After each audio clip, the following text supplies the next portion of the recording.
Bună ziua și bine v-am regăsit pe Real Impact. Astăzi ne aflăm într-un loc cu o priveliște minunată. Un loc pe care îl știu din copilărie, se numește Dealul Lempeș. Și am zis că dacă tot ieșim un pic la aer așa de sâmbătă, să facem o plimbare. Am zis să facem și o prezentare la una din uneltele mele. Este vorba despre diagnoza cu care lucrez eu, o diagnoză multimarcă. Este de la ThinkCar. Înainte de asta aș vrea să fac un disclaimer, să vă informez că nu m-au plătit, nu mi-au dat nici diagnoza. Ok, aceasta este diagnoza de la ThinkCar. Este un ThinkCar 689BT. Am achiziționat-o în urmă cu un an, cred. Și conține următoarele. Această tabletă care era și în stand-by, după cum se vede. Pe spate are dongle-ul Bluetooth, destul de rezistent. Până în prezent eu sunt mulțumit de ea. M-a salvat pe mine personal dintr-o situație destul de costisitoare dacă nu aș fi avut-o. Acum haideți să vă prezint un pic așa în mare, dacă toți suntem cu ea în mână. Aici avem opțiunea de vin decoder sau citire automată a vinului. Aici avem modul de diagnosticare pe modelul de mașină. Avem și un mod demo unde putem să ne jucăm, chiar o să intru să vă arăt un pic câteva chestii așa interesante. Alergem marca de aici, e o multimarcă cu 163 de modele. Sunt foarte multe, e foarte lungă lista asta. Haideți să vă arăt un pic cu modul ăsta demo. Intrăm aici, nu ne conectăm pentru că nu avem mașină, îi dăm doar demo. În modul demo avem aceste 4 mărci: Ford, GM, General Motors, Toyota și Audi. Haideți să luăm Fordul, că este foarte popular. Aici ne arată toate modulele care se pot monta pe Ford. Dacă dorim o scanare rapidă, nu mai stăm să scanăm toate modulele de pe mașină și să pierdem timpul până scanează toată mașina și chestii de genul. De exemplu, avem o problemă pe motor, nu? Nu mai stăm să pierdem timpul, bă, stai să scanăm toată mașina, să vedem ce erori mai are și nu știu ce. Pe mine mă interesează rapid motorul ca să pot să rezolv o problemă de pornire sau de alte chestii. Să scot asta de aici. Și atunci avem aici PCM, Powertrain Control Module, și intrăm pe Powertrain Control Module.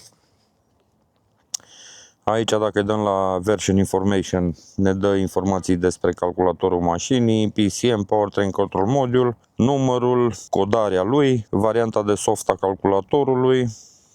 Avem informații despre calculatorul mașinii, despre ECU. După care, dacă vrem să citim coduri de eroare, vă reamintesc că e o variantă demo, s-au pus aici niște date demonstrative. Și avem așa un P1703, unde zice Brake Switch Out of Self-Test Range.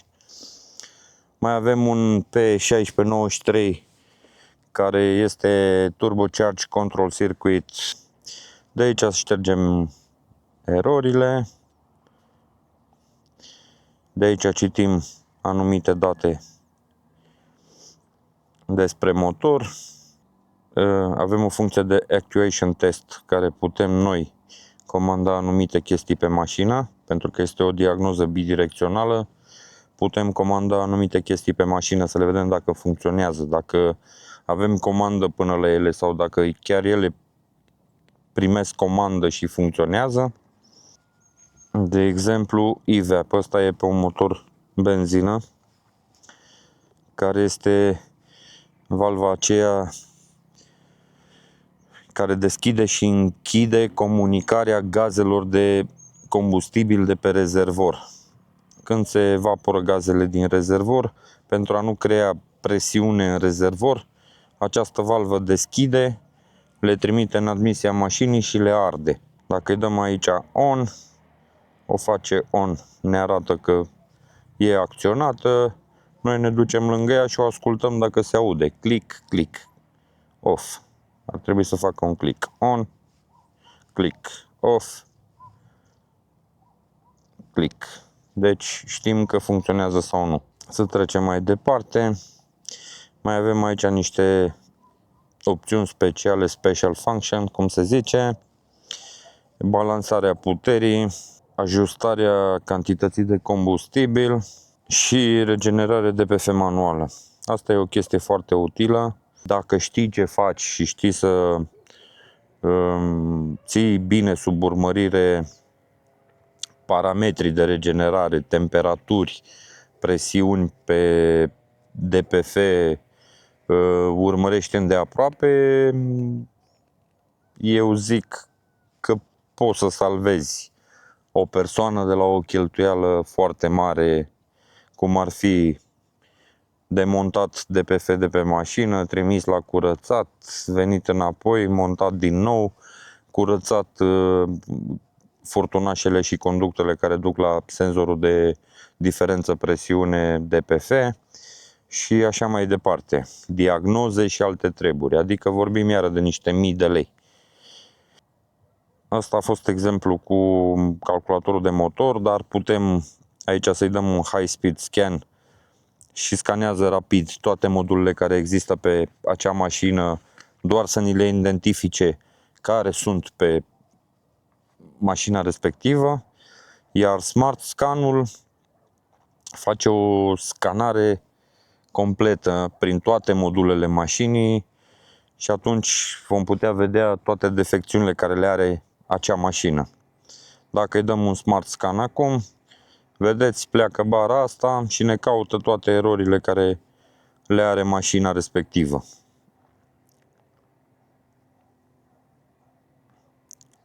A terminat de scanat, a scanat 26 de sisteme și a găsit 5 erori. Pe ABS, pentru că PCM-ul sau ECU l-am șters noi mai devreme și nu mai găsește erorile alea două, ar fi fost 7 în loc de 5. Ieșim afară din modul ăsta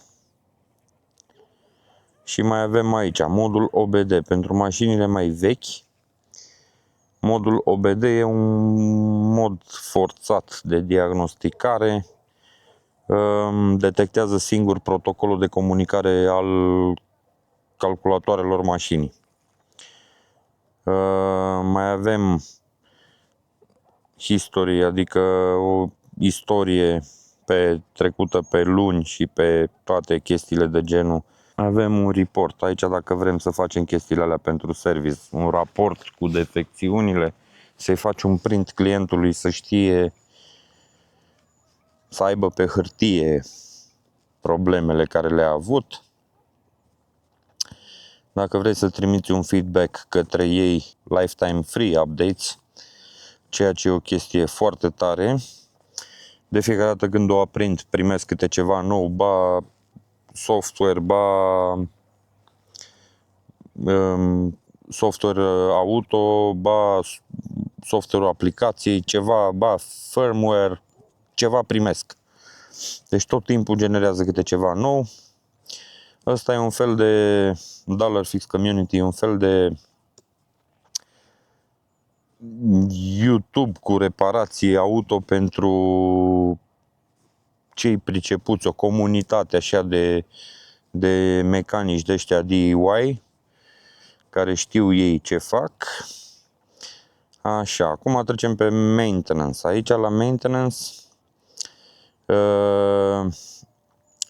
avem opțiuni care poți să le faci direct aici. De exemplu, conectez mufa pe mașină și nu mai trebuie să mai stau să mai caut calculator, chestii de genul. Pur și simplu, de exemplu, vreau să aerisesc frâne. Intră pe modulul de ABS și îmi pornește, îi dau Enter, îmi găsește mașina și îmi dă opțiunea direct pentru... Acum nu mi arată că nu e conectat și nu am mod demo pentru varianta asta. Au început niște căței să urle a foame și îmi strică treaba aici.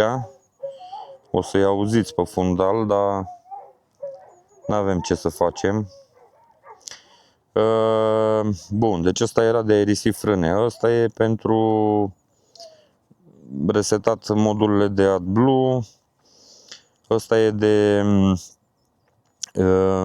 ajustat luminile adaptive. Ăsta e de ajustat suspensia pneumatică. De exemplu, la mașina mea pe spate am suspensie pneumatică pe perne și cu această opțiune îi pot regla înălțimea de cruz, unde să stea ea, la ce nivel să stea. Aici mai avem niște reseturi de airbag-uri, pot să intră direct pe modul de airbag-uri, resetări, chestii de genul. Asta iar e o chestie foarte tare, mai ales la BMW. BMW-urile multe, după ce înlocuiești bateria, trebuie să o recodezi ca să funcționeze corect. Fără această opțiune nu ai putea face această chestie. Mai avem reset pentru plăcuțe care resetează intervalul de service. Tot așa, BMW-ul are cel mai des chestia asta în bord. Multă lume nu o găsește, nu știe să umble cu IC-ul. Adaptări ambreiaje sau dublu ambreiaje, astea în general se folosesc la DSG-uri.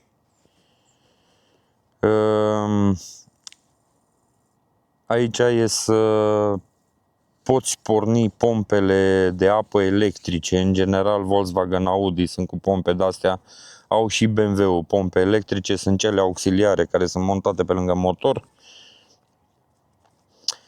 Opțiunea de regenerare DPF. Dacă vrei să faci o resetare la calculatorul de motor, doar că această chestie e un pic mai complicată pentru că trebuie să faci un backup, să salvezi datele dinainte, în caz că merge ceva prost, să nu rămâi cu mașina în drum. Adaptări pentru EGR, adaptări pentru clapeta de accelerație. Acesta este o opțiune de reînvățare a vitezelor, tot așa pe cutiile automate în general. Reînvățare cutie de viteze.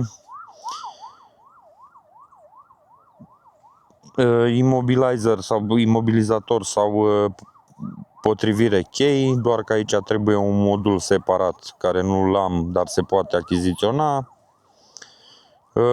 Codare injectoare care o face foarte bine, am folosit-o, m-a ajutat foarte mult și chestia asta.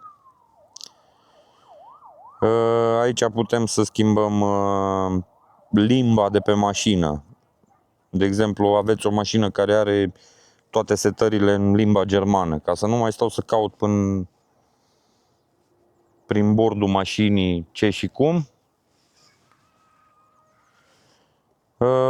Intru aici, selectez limba, dacă mașina se află în coverage list-ul ăsta aici, adică există posibilitatea asta, o selectez limba care vreau să aibă mașina de acum încolo și aia va fi limba care o va afișa pe bord și pe consola centrală și pe toate aparatele.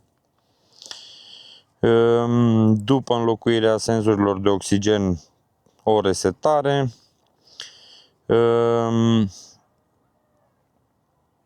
Copiere sau rescriere a kilometrilor, dar nu am testat, nu știu dacă funcționează. Resetare ulei. Setări pentru senzorii de ploaie. Calibrări pentru scaunele acționate electric. Mulți care vă pricepeți cât de cât știți care e treaba cu senzorul de unghi de pe caseta de direcție, deci opțiunea asta e foarte bună la tableta asta, plus că are și asistență online, setări de start-stop, dacă vrei să dezactivezi start-stop-ul de pe mașină definitiv, adică să nu mai trebuiască să-i dai tu buton de fiecare dată ca să dezactivezi opțiunea, intri cu opțiunea asta, l-ai setat off și acolo stă până la noi instrucțiuni.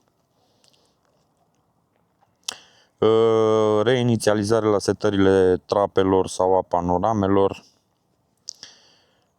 resetarea senzorilor de presiune roți,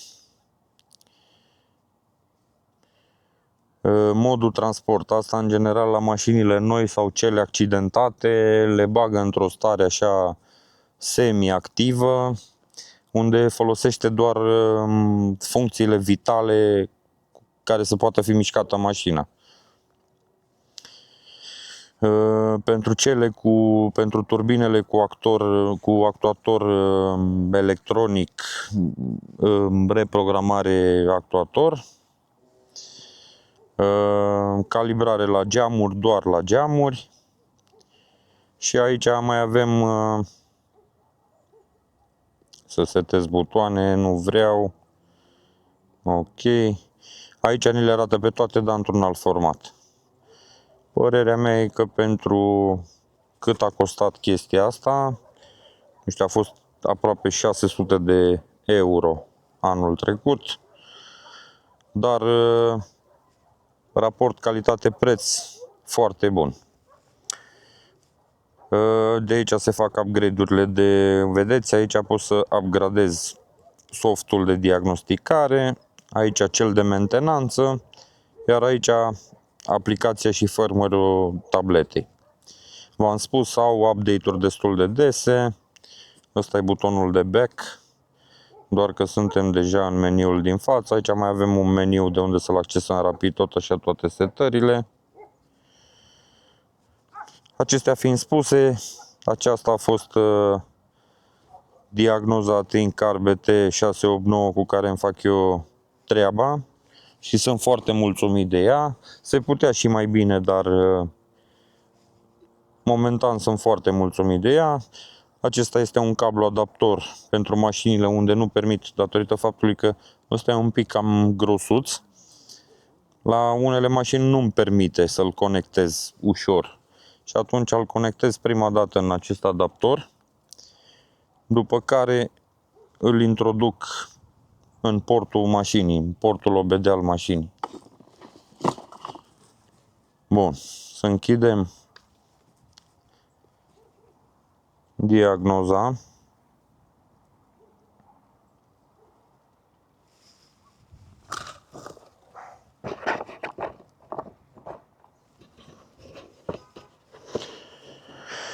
Ea a mai venit cu un cablu de conexiune online pentru setări, pentru codări online, chestii complicate pentru mine, nu sunt la nivelul ăla.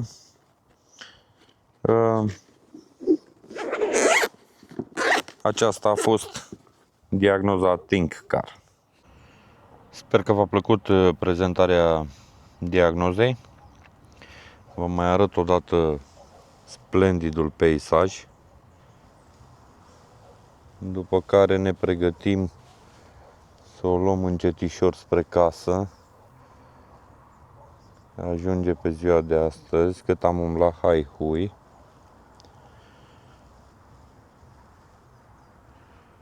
Și vă aștept data viitoare cu altceva mai nou și mai interesant. Dacă aveți sugestii sau întrebări despre această diagnoză, le aștept cu drag să le dezbatem împreună. Sper să vă fie de folos la ceva. V-am spus, nu fac reclamă, am achiziționat-o din banii mei. Mie funcționează de minune, într-adevăr se putea un pic mai bine, dar pentru valoarea ei și pentru ce am primit de banii ăștia, eu sunt mulțumit și îmi fac treaba foarte bine cu ea. Deci, o recomand. Care o dorește, acum, nu știu, cred că e undeva în jur de 2000 de lei, cred. Puteți verifica pe site-ul ThinkCar. Acestea fiind spuse, vă mulțumesc că m-ați urmărit. Vă aștept cu like, share și subscribe, cum zic toți youtuberii, și să ne vedem cu bine pe data viitoare. V-am salutat, o zi bună!